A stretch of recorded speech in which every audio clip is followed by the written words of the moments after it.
So Java 21 virtual threads, and we've been all told that virtual threads will make our applications amazing, right? So everyone has been using more or less this demo to convince you to go for virtual threads. So here is this demo from me. So I'm going to create, as you can see, more or less 1,000 virtual threads in a loop, right? So I'm creating a thread, and then this thread is going to do something for less 5 seconds. So let me run this demo, and we'll see how it goes. So in 5, 4, 3, 2, 1. And as you can see, it went successful, but 1,000 threads is not impressive, right? So we go for 10,000 threads, right? And let me rerun this. So what can we see is, oops, it doesn't work anymore, right? So then people are telling you, switch to virtual threads and you'll be able to have many, right? So here I go. Instead of creating a blocking operation job and a regular thread for it, I'm going to create a virtual thread for it. Okay, so now I'm going to have virtual thread. And you know what? I mean, 10,000, come on, let's go for 1,000,000, right? Let me run it with 1,000,000 threads, like 1,000,000 virtual threads, and apparently it worked, right? Very nice. Cool, but then, I mean, there's a little hint for you. It says emulate work for, because what I'm doing here, like if we go here, I just shamelessly, sneakily sleep. You never sleep, right? You never sleep in production code, and if you have to sleep in test code, it's a bad smell. So when I go for, instead of this sleeping, right, when I go for like actual real job, like real work, then the system may behave slightly differently. Let me picture this here, right? And let's rerun this demo now with actual job, right? So now you can see I created 1,000,000 virtual threads. It's 5, 4, 3, 2, and so on, just to complete the first batch of tasks. And so the story goes, right? So there are many myths around this. There are many ways how you can batch your virtual threads. Therefore, I wanted to invite you to this talk, batch your virtual threads like a pro, right? And because it's batching, I don't want to destroy this lovely polo, so allow me to put my lab coat. So when the guts are flowing, I don't destroy this lovely polo, okay? So, yes, just as Maria said, I'm PRZYBYL. You can find me there on social media if you fancy. I work as a developer advocate for Elastic. I'm also Java champion, test containers champion. I'm with these titles as well. When I have time to write, I write on my personal blog page, softwaregarden.dev. So when you have time, you can read something, right? Okay, question, who are you? Who's running Java 22 in production? Come on. Come on. Okay, it's been like, what, a month, right? Java 21. 17. Not bad. 11. 8. If you're below 8, you don't have to vote, just blink. Cool. So we know who we are.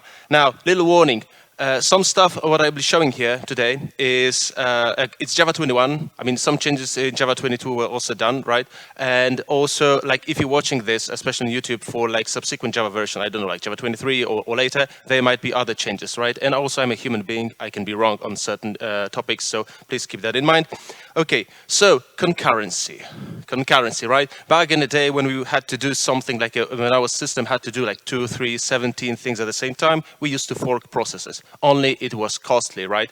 So platform and operating system threads can be slow to create, despite they're faster than even the forks, right?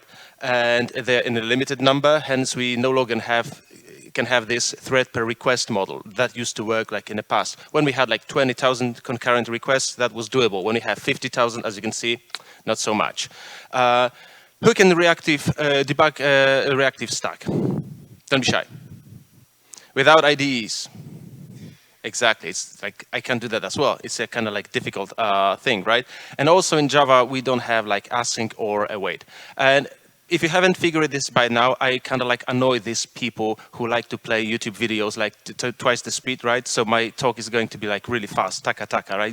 You have to stay with this. I'm sorry, because we have lots to cover. So here we are. Here's the answer, right, from Project Loom and virtual threads. And people are asking, is this the biggest change since introduction of Lambda in Java 8, right? And we keep wondering. And there are basically two groups of people. Some people say, yes, this is the biggest change since Lambda. And some other folks say, no, it's not true. It's even bigger. So time will show, we shall see in a few years. So what are these virtual threads? They are part of standard, they're standard feature in Java 21 from this JEP, whereas structured concurrency and scope values are still in preview. I can't tell you where will they be finalized, right?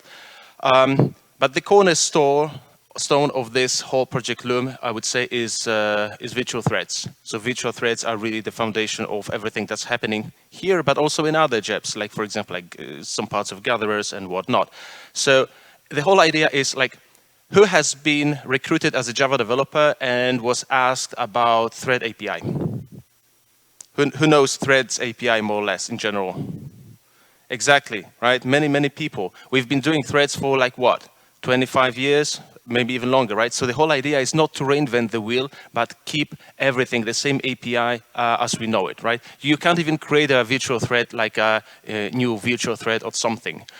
They're cheap to start, they take less memory, they are carried by platform or operating system threads under the hood, and they're unmounted by the scheduler when we are waiting, especially for I/O. So regular thread, when it's waiting for I/O, let's say a database call, a microservice call, file system call, it's basically waiting, right? So it's waiting.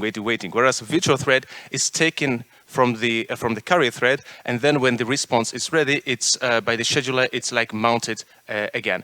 And they're always daemons. They have no more priorities, meaning if all the threads you are left with in your process are virtual threads, your Java process will end, right? So one could say they work sort of like taxis, okay? So city, especially such a crowded city as Athens, right? So as we know, this space is not made out of rubber. You can't stretch it to put more cars, okay? So, but what we can do instead, so more people can travel using cars, is basically this. Instead of everyone having their own car, right? Many more people can use like shared cars, like, I don't know, like taxis or Uber or whatever, and then they are taken by the driver from point A to point B, whatever they need, right? And let's say you're taken after this lovely day of, last day of Devoxx Greece, you're taken to a restaurant, for example, for a great lunch, then you are like sort of doing the I/O, so you're unmounting the taxi. And when you are done with your lunch, right, then you call the taxi again, and then you're mounted to the taxi, just as a virtual thread would be. The thing is, virtual threads are not good solution for every problem we might have. Therefore, I would say there is no magic switch to turn virtual threads or to turn the threads you currently have into virtual threads. There is no -d, there is no -xx, use virtual threads or something, right? Because they shine in certain situations and not always. That's the point. So you need to change your source code, basically. So you can create virtual thread using this this builder. You can also like set a name or whatever, and then when you're ready, you basically say .start. Or when you just have something quite simple and short, you can just start it right away. If you need an executor, you can use this one. As you can see, it's virtual thread per task. That's important. I mean, this name is important. And also, there is, if you need a factory, there's a way to create a factory for virtual threads. Cool. So also, some frameworks make it easy to switch for virtual threads whenever it makes sense. For example, for Quarkus, this is what you can do. You can use this annotation, or for Spring, you can go for this property, right? Virtual threads enable set to true. And please remember that virtual threads won't magically squeeze more juice out of your CPU, right? If you decided to swap your own car or go to the restaurant with your car, you're going with certain velocity, with certain speed, right? If you change it for taxi, assuming the taxi driving is obeying all traffic laws, right? You won't get there any faster. So your application will basically scale better, but the individual requests won't be handled faster, right? That's the thing. So you'll be able to, or your application will be able to like handle more requests concurrently if you decide to go for this thread per request approach, but in each individual thread won't be any, request handling won't be any faster because of this. And what not to do with virtual threads? So we shouldn't be reusing them because they're easy to start and cheap to start, right? And fast to start. We shouldn't be therefore also pulling them. So if you have this pool managed solution to handle back pressure, like have a thread pool or something, this is not the way you should be doing this. You also shouldn't be pinning them. And what's pinning? Let's say we're back to this situation where you're going with your in this taxi to lunch with your friends, and then, like in a cheap American Class B Hollywood movies, you just tell the driver, keep the engine running. Okay? If you do, I mean, in theory, you could do that. You could tell the taxi driver to stay there, but then you have to pay for this. Okay? When you're having lunch, and then you, of course, you guarantee that when you're done with your lunch and when you exit, you have this taxi waiting for you, but you have to pay for this. And this is called pinning, right? And pinning happens right now for virtual threads in two situations: when we are doing IO calls or native calls from within synchronized blocks or methods, basically. And I would say you kind of want to avoid this because, well, it's basically not good. You're spending money, you're spending the hardware resources, right? And if you have like legacy application and you want to see, okay, let me try to replace like this executor for this virtual like thread per task executor or something. So basically you have like old legacy application and you want to try using virtual threads, you want to be sure that you're not pinning them, right? Or if you want to batch your virtual threads because of job safety and whatnot, you want to be sure that you're pinning them, right? It depends of like if you're into this like malicious mind thinking or not. And you can detect if you are pinning your virtual threads by doing this, like going for this trace pin threads equals full, which means that it will, I mean, I'll show you that in a second, that it prints the whole stack trace when you're pinning virtual threads, or you can also listen for JFR events that virtual threads were pinned, right? So let me go for this scenario. We have this legacy application, right? It has this search microservice and it's searching for things, okay? And it has this microservice inside has a search client. So now I have to ask you this question: what's the best technology to search for things? Exactly, you got jellies. Sorry? Yes. You're using Elasticsearch and you have books index inside, right? And now we're gonna have like integration tests to verify this, right? So we're making this single call from our search client to this books index. And we wanna make sure that when we switch this search client to run on virtual threads, the threads are not pinned, right? So it would be quite difficult to check this because pinning happens, if I'm not mistaken, when you do this for more than 20 milliseconds, right? So what can you do to ensure it takes more than 20 milliseconds in integration test? We need some chaos engineering, right? And chaos is always better than order and more performant because it's usually more organized, okay? So we're going to use this lovely piece of technology called ToxiProxy, which will basically mean that this network round trip will take more or less half a second, right? So we're not going to call directly, but using this chaos proxy. And setting this up on your machine might be difficult, hence I'm going to use test containers for all three of them, right? So here should be the code. Hold on, let me switch. And where am I? Yes, so I should have it here. So I have this test. Basically, what I'm doing here is I am creating 3 containers, right? And one container will be running Elasticsearch, right? And I will copy the data to prime the data, right? So I can kind of like think of it like Pullman's migration. So I have some data in the index to search, right? And I'm disabling security only because I'm using proxy here. Normally, you don't want to disable security, I would say, even for tests, right? I disabled SSL because of this, because, you know, proxying with SSL is not trivial. So it also like would make the whole experiment more clumsy. And here I'm creating the ToxiProxy, this chaos monkey, and I'm also gonna be running the thing, I mean the artifact of my Java application. I will be putting it into this container, which will be running Java 21, and then I will start all 3 of them at the same time.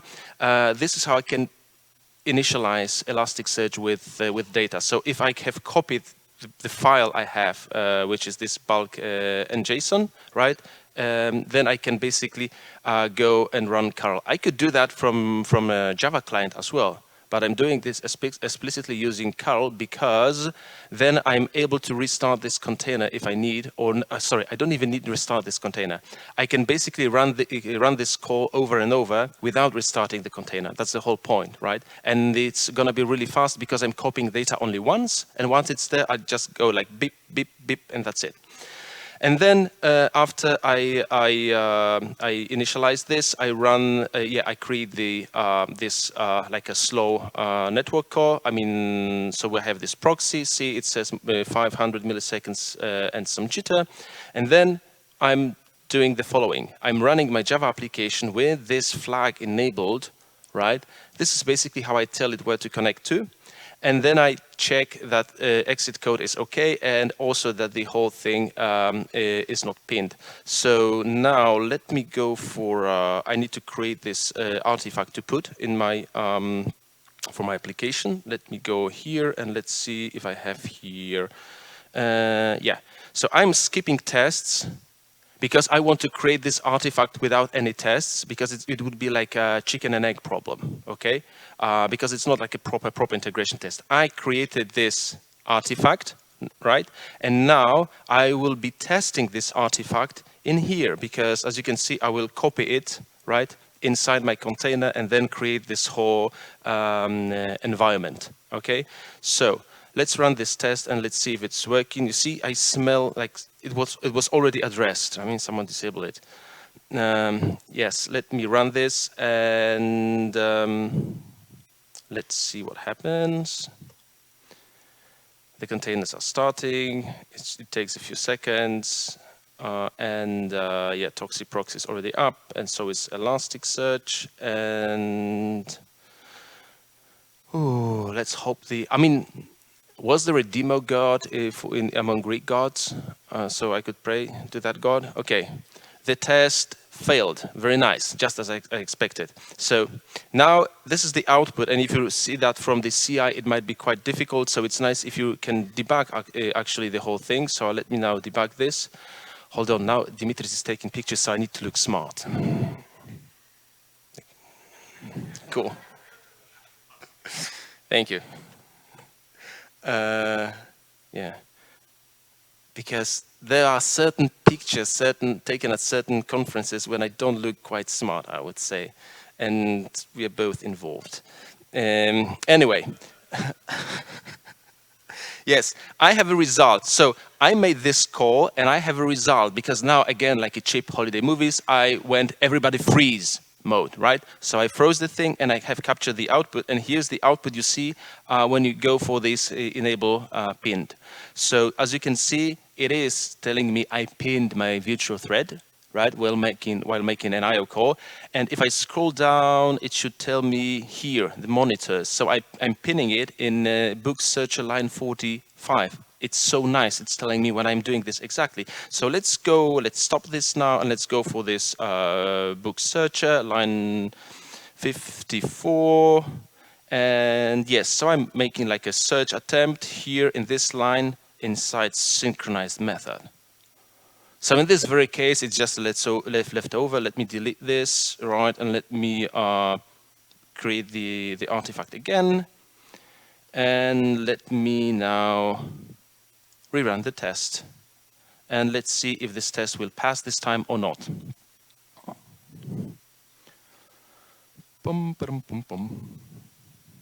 Okay, it will take slightly more than 5 seconds, but this time the test has passed, right? Which means I haven't detected in this test scenario that I'm pinning virtual threads, and this is one way how you can handle this. But the actual problem is that this is an outdated and deprecated Elasticsearch client. You should be really using it, right? What you should be using it is Elasticsearch client, and I just happen to be using it in, where am I using it? Like instead of this search books with high level client, I'm going to be using with with the ES client. So now let me. Oopsies, not this window. Let me, what shall I do? Okay, sorry, I'm still clumsy when it's using Mac. Let me create this artifact. And now let's see this. Okay, let me run the test. And as you can see, this method is synchronized, and I'm making the search from within synchronized method, right? But the test is, come on, you're spoiling it, come on. The test is still passing. So why? It's because this client is a not blocking client, and it has its own pool of asynchronous threads under the hood, right? So so it's not this thread that's actually performing this IO call under the hood. Therefore, I'm not pinning it. So you can see it's not that just as trivial to say make an external call and you will see then you're guaranteed to be pinning virtual threads. It all depends on the technology, right? If you're using outdated technology or deprecated technology, I shall say, then chances are you're pinning it. If you're using something more modern, you're not pinning it. And the way to verify this is this, right? Is to go for this switch, and then you monitor the output, or you just monitor the JFR events, right? So when this thread is unpinned, you will see one of these two, and this is how we can check if you're pinning virtual threads, right? And now it depends on your intentions. Maybe you want to pin them to show that they are ugly and they're worthless, right? Or maybe you just want to use them properly. I mean, depends on your mindset. I hope you will be, of course, like not pinning them. If you want to read about this, I have an article on my blog testing there are no pinned virtual threads. Also for the JFR thing. Now, let's switch to another thing. How many lights are here? 4 or 5? It all depends, right? When we're looking or not looking at them. I mean, if you study physics, like the nature of light, like the quantum theory and whatnot. Okay. So there's project. Let me go for another demo real quick. As you can see, oopsies, I wasn't lying, and this talk is really quite fast. Let me just roll back the changes so we don't have anything like destroying our lovely demo. Cool. And now let me go for this demo. Cool. So you have a task to do, right? We have this task, and this task is taking more or less 5 seconds. Every task is taking 5 seconds. And now we'll be running our program for 6 seconds. So if I'm going to go for this approach, when I have stream tasks and each of them takes 5 seconds, right? Using, as you can see, parallel stream in here, how many tasks will I be able to complete? Come on, shout. As many as what? How many threads do I have? Anyway, you still like get jellies because it's like very nice. Sorry, can you pass jellies to the gentleman? Yes, that's a little hint for you. This is my CPU, right? So I have 12 cores according to HTOP, right? So now when I go here and I start this parallel stream, let me see how many. Let me start this, right? We'll see how many tasks am I able to complete or finish within 6 seconds. I see some nice discussions, very nice. Yeah, so as you can see, I started 12 tasks, finished 12 tasks, right? And started 24. So makes sense, right? 5 seconds it took to run 12, then another 12 were picked, but they weren't finished because, yes, obviously. So your boss tells you we have to double the performance at least. So what you can do, of course, you go for another parallel stream, right? And now the question is, how many tasks will I get completed? Can I get 40? Can I get 150? No, not really. Okay. Okay, we shall see. Someone said 12. Other answers? Let's rerun it. We'll see. And am I rerunning it? Not really, sorry. Here, now I'm rerunning it. Cool. And we should have Come on, this thing doesn't disappear. Oh gosh. Now I have 13 finished. Ha! Nobody expected 13, right? It's like Spanish Inquisition. So the reason is quite simple. As you can see, I'm wrapping each parallel stream in its own daemon thread, right? So here I'm exhausting 4 junk pool, right? And here I'm just adding 1 more daemon, because this, when I have like parallel stream, it's taking this this carrier, sort of like the runner thread, right? Plus as many as it can get from fork joint pool. Hence 13, because I added this one. So obviously we didn't double. Okay. Shame. Okay, so what we're gonna do is that, because you have heard that virtual threads are making things really, really fast, you go for virtual threads, like so virtual thread tasks. And now I've been running this like a Pullman solution in a loop, right? So now the question is, how many tasks will I complete with this approach? Come on. Depends on what?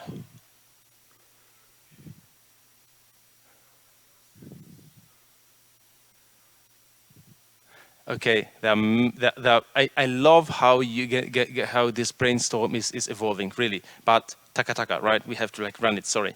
So let me rerun it.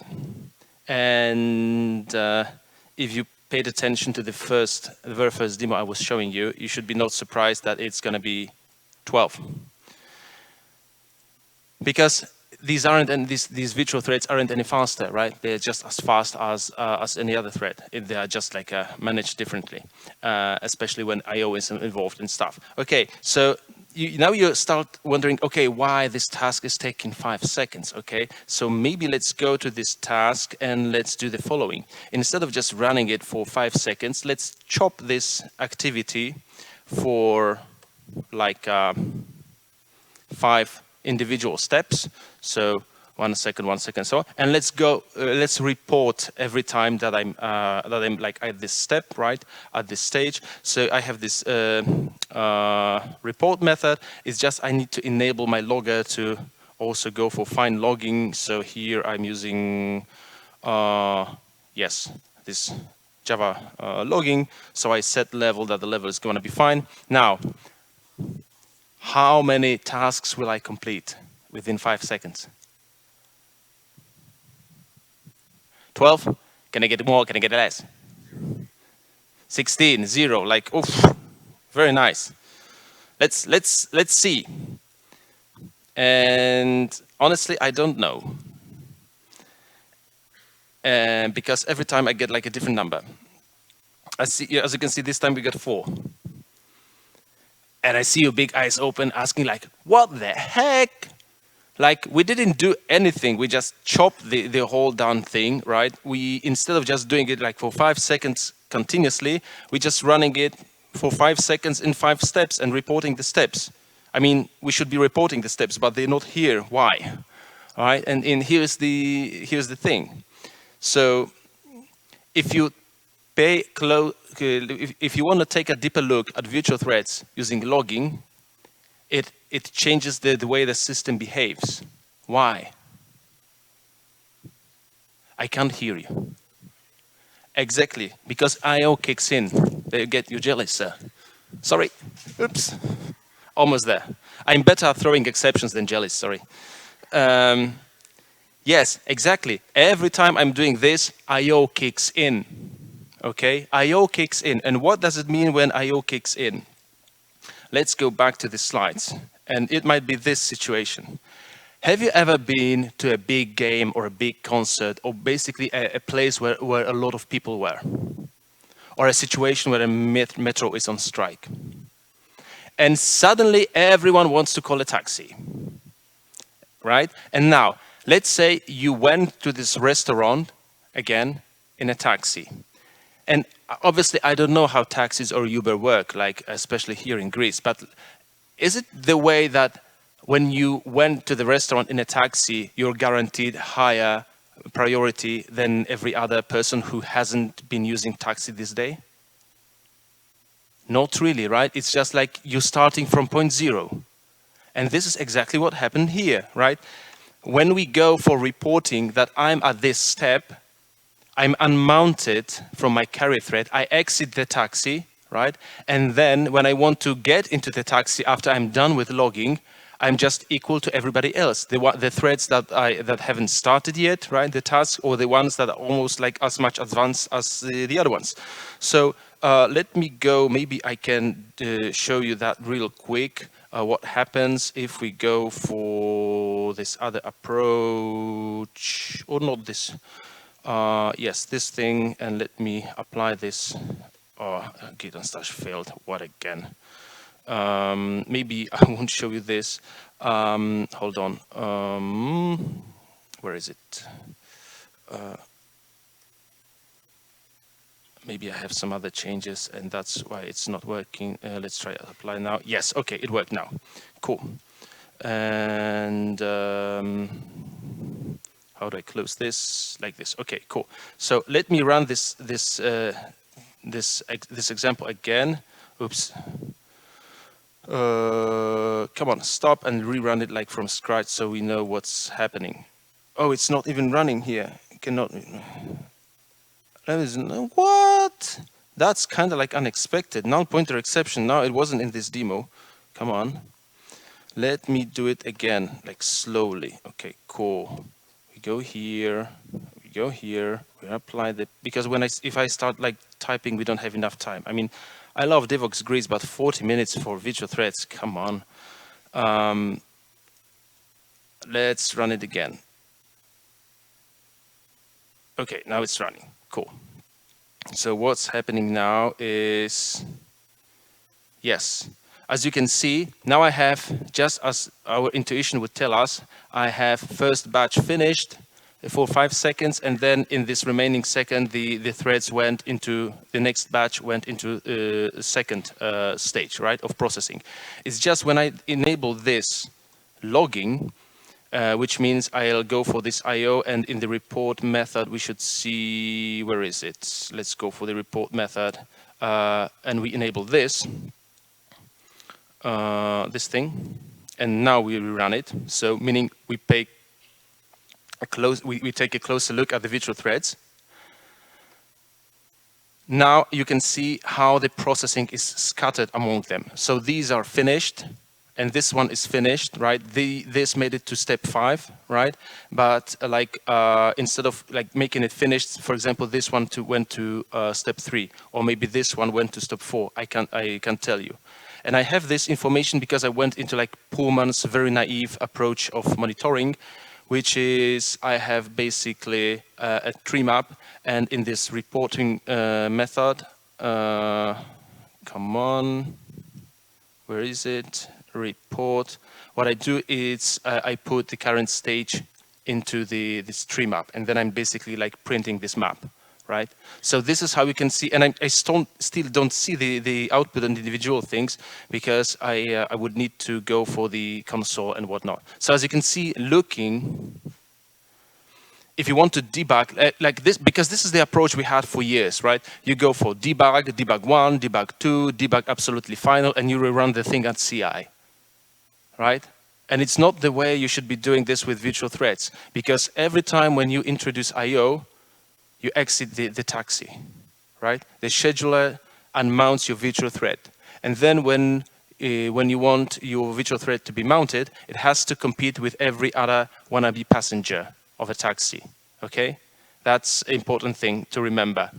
Now, structured concurrency, it's about having better idioms for multi-threaded code, and should help us eliminate thread leaks and cancellation delays. For now, it's not replacing interruption with cancellation, and it looks more or less like this. So we can create like as you can see, this scope, right? I'm creating the scope here, which is shut down on failure, which means if I'm creating forks, and I can create as many forks as I want. If I'm creating these forks and one of them fails, all of them will be instantly shut down, aka cancelled. Okay. If we had this as futures, then one future would need to subscribe to another or notify the other, and the second would need to notify the first one. And it's easy with just 2 futures. If you have 3, then you have 6 interactions. If you have 4, you have, I don't want to count that, right? And here's the beauty of it. The whole thing, all the forks are done or run concurrently or in parallel, or like, I don't know if you're that strict in nomenclature. It's just they're using virtual threads under the hood. So everything we said so far applies to these tasks, right? So it has to be correct. And so we run these things async, sort of, and then here we go for scope join. So this is like our waiting point. So every task has to complete successfully, meaning not throwing an exception, right? And from there, we can go for a result, getting just the results and combining the results and doing whatever we want to do with them, right? It's just the whole thing works as long as these guys here are interruptible. If they are ignoring the you were just interrupted thing, you won't have any cancellation.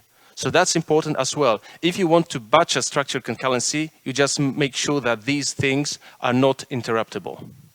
Okay? So yes, we have free cancellation within the tree. And we have also like shutdown on success by default, and you can enable or implement any other scope you want. Basically, shutdown on success means like when you're making like a several tasks, and whenever like one of them is has like a no exception and delivers a result, it's seen as a success. So the other tasks, the slower ones, so to say, are cancelled. For example, you're asking cache and database, give me the name of for this UID, right? And whoever delivers you the response wins. Okay. Don't forget join until, I mean this point when you're waiting for all these answers to come by. If you forget about this, the compiler will remind you. And the whole thing is that the old subtasks should be interruptible, because if they are not, basically you won't have any cancellation, right? All right, so there are also scope values, which are like one-way immutable thread lockers. Who has been dealing with this ticket/bug in Jira that a customer A was shown in your system like a financial report of customer B? Blink. Yeah, I see bank people, exactly. And chances are the reason for this was that in the thread local, there was stored the ID of the client, and the first thread exited in like non-standard way, so it didn't clean this thread local. Therefore, when this thread was assigned to handle the request for the client B, it was like assuming, oh, I'm running it for client A. Right, so these bugs are hard to debug. So now we're going to have one-way immutable thread locals, because if you have 1 million virtual threads, when you have 1 million of thread locals, it can be memory intense, okay? And they have bounded lifetime, and this lifetime is visible in code. That means that we get simplified reasoning and improved performance, because immutable things are usually faster than mutable things. Right? That doesn't mean that thread local changes or anything like this. And how it looks like, so instead of creating thread local, we can just create this scope value pretty much, as you can see, new instance the same way. And now, you see, I have this scope value.where. So for this thing, I assign a level, and this can be, for example, a level from a request, okay? And then I can run my thing. I can check if I have this level set or not. I can fall back to default if I don't want to have like NPE or something. And the most beautiful thing is that these wheres can be nested. So for example, if I want to just log something, I can say no access level, so I don't get into log4shell situation. And once I exit this where, this access level is being reset to the one I had in the outer scope. Okay? And then when I leave the outer scope or the outmost scope, the whole thing is like removed. And it works very nice with this structured concurrency. So if you want to have like tasks inside this scope value block, this will work as well. Now, the whole thing stops working if this thing, this scope value, is mutable, because then anyone from here can reassign it to whatever they please. So important thing is, make sure this thing is immutable or unmodifiable, okay?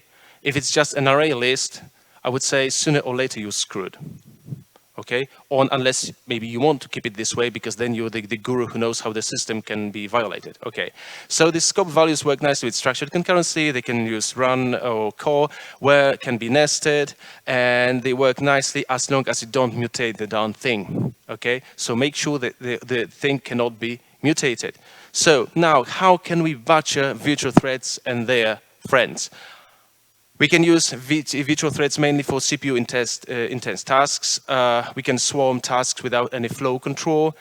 We can ignore unmounting for I/O. Remember, logging or system out print line is also I/O.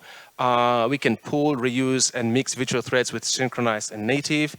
We can ignore interruptions, and we can mutate scope values. Please don't do that, okay? Unless you really want to butcher virtual threads and the guts and blood and everything would be flowing around, okay? Don't do that. What you should do instead, always at every meetup, at every conference, after every talk, you should rate the talk and let the organizers how it went and the speakers how it went. So next time you get better talks, right? So it's time for you to prepare for and go for this voting using the application. If you're not using the application, or if you're watching this on YouTube, you should be doing two things. First, please fill this little survey. I check the results even months after it's been published. The second thing is you should hit the subscribe button and like, of course, right? If you like this talk. The link should be in one of these corners. I don't know how they will post-produce this. If you fancy to follow me in social media for, I don't know, IT insights, Java hints, or just pool life advices, please do. Okay, and here are the slides for you. The slides have the code and everything. So this is probably the image you want to take if you want to I know it's been really fast, but you know these are there's been a lot to cover, right? And we still surface this only. Okay, that would be it. Eucharisto, Devoxx Elada.